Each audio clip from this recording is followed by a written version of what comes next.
अस्सलाम वालेकुम। मेरा नाम वकास मूसा है from हेडरॉन solar.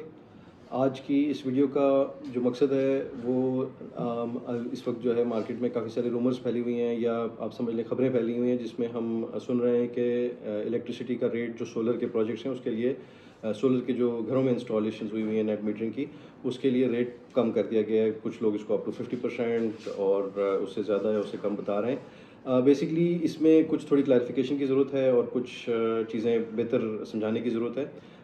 Couple of quick concept. सबसे पहली चीज़ तो ये है कि नेट मीटरिंग की जब हम बात करते हैं तो नेट मीटरिंग में आपका जो यूनिट्स की जो सेलिंग होती है उसमें सबसे पहले आपके यूनिट्स एडजस्ट होते हैं। वो यूनिट्स एडजस्ट होते हैं जो कि आपने विद इन द हाउस या विद इन द प्रेमिसेस या विद इन द साइट जो आपने यूज़ किए हैं डायरेक्ट जो एडजस्ट हो जाते हैं, जिनको ऑफ पीक यूनिट्स में एडजस्टमेंट होती है।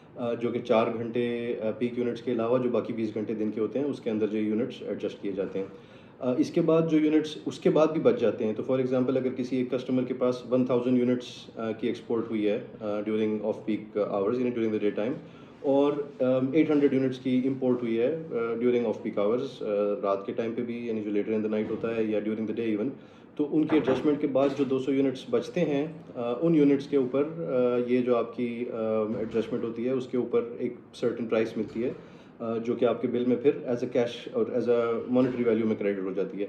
तो डिबेट जो है वो इन 200 यूनिट्स के बारे में है। तो पहली चीज़ जो सबसे इंपॉर्टेंट है जो समझने वाली है वो ये है कि ये यूनिट्स सिर्फ एक्सेस यूनिट्स की बात हो रही है। एक्सेस यूनिट्स ज़ाहिर है उसी वक्त इन प्ले आते हैं जब आपका सिस्टम इतना बड़ा हो या किसी महीने आपकी यूजेज इतनी कम हो कि आपके पास एक्सेस यूनिट्स बचेंगे।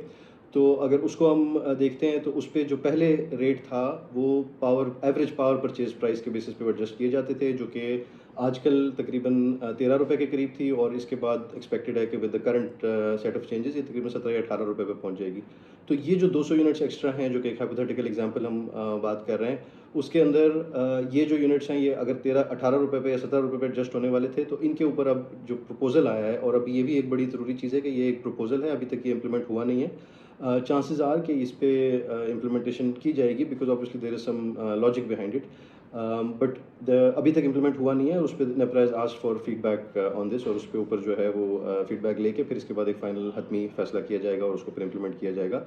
तो coming to the specific point, यानी वो जो 200 यूनिट हैं वो अगर 13 रुपए पे या आगे जाके 17-18 रुपए पे एडजस्ट होने थे, तो वो अब अगर उसको एवरेज पावर परचेज प्राइस के बजाय उसको अगर एवरेज एनर्जी परचेज प्राइस पे एडजस्ट किया जाएगा तो वो तकरीबन 9 या 9.5 रुपए का जो रेट उसका बनेगा, और जो टाइम टू टाइम चेंज भी होता है उसके हिसाब से उसको एडजस्ट किया जाएगा। इसके पीछे लॉजिक क्या है? इसके पीछे लॉजिक ये है कि जो पावर परचेज प्राइस है और जो एनर्जी परचेज प्राइस है, ये दोनों का डिफरेंस है। एनर्जी परचेज प्राइस जो है वो प्राइस होती है जिस पे प्योरली एनर्जी ली जाती है, आईपीपीज़ से भी परचेज की जाती है या मुख्तलिफ सोर्सेज से, जिससे पाकिस्तान का जो ग्रिड नेटवर्क है जो इसको परचेज करते हैं। और जो पावर परचेज प्राइस है उसमें एनर्जी परचेज प्राइस के अलावा भी कुछ चीज़ें डाली जाती हैं, जिसमें losses, transmission costs, margin of different companies, वो सारे डाले जाते हैं। तो जो एक लॉजिक आ रही है जिसके ऊपर हमने फीडबैक भी देना है, वो ये है कि अगर एनर्जी परचेज प्राइस की तरफ चले जाते हैं तो overall cost of electricity for the system कम हो जाएगी। बिल्कुल उससे जो नेट मीटरिंग के सार्फिन हैं जिनके पास एक्सेस इलेक्ट्रिसिटी है, उनका जो सेविंग्स है उसमें थोड़ा सी कमी आएगी। But again we have to keep in mind कि ये कोई बहुत ड्रास्टिक कमी नहीं है, ये तकरीबन कोई 10%, 5 to 10% फॉर द कस्टमर्स जो कि एवरेज बेसिस पे काम कर रहे हैं, एवरेज यूज़ कर रहे हैं। And for a lot of customers none at all, because काफ़ी सारे लोग ऐसे हैं जिनकी एक्सेस नहीं होती और for a lot of times of the year access नहीं होती। तो उस पे जो इम्पैक्ट आएगा उसकी बात हो रही है। तो just wanted to clarify this कि ये जो अमेंडमेंट प्रपोज की गई है, अव्वल तो ये प्रपोज्ड अमेंडमेंट है, इसके ऊपर अभी फीडबैक दिया जा सकता है। दूसरा ये कि इसका जो इम्पैक्ट है वो इतना ड्रास्टिक नहीं है, देयर इज़ सम इम्पैक्ट। और तीसरा ये कि इस इम्पैक्ट के पीछे एक रैशनल है कि जो डिस्कोज जिस प्राइस पे इलेक्ट्रिसिटी परचेज कर रहे हैं, वो अदर सोर्सेज से अगर कंपेयर करते हैं तो जो एनर्जी प्राइस है दैट्स द एसेंशियल कंपोनेंट जिसको बेंचमार्क करके उसके ऊपर किया जा रहा है। अब it could be a debate कि इसमें एनर्जी प्राइस ही यूज़ करनी चाहिए या ब्लैंक या एक average basket of energy prices use करनी चाहिए या solar specific energy prices use करनी चाहिए। And this is something which I think कि फीडबैक का जो मौका है उसको इस्तेमाल करते हुए हमें as as customers, as industry stakeholders, हमें ये फीडबैक देना चाहिए और अपनी थिंकिंग या अपनी लॉजिक के साथ उसको बात को प्रेजेंट करना चाहिए।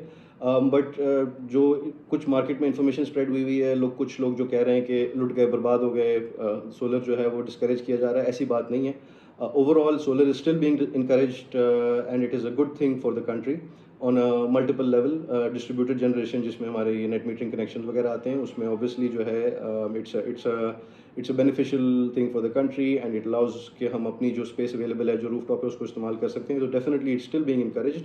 The discussion is about these excess units कि इनको किस रेट पे एडजस्ट किया जाए।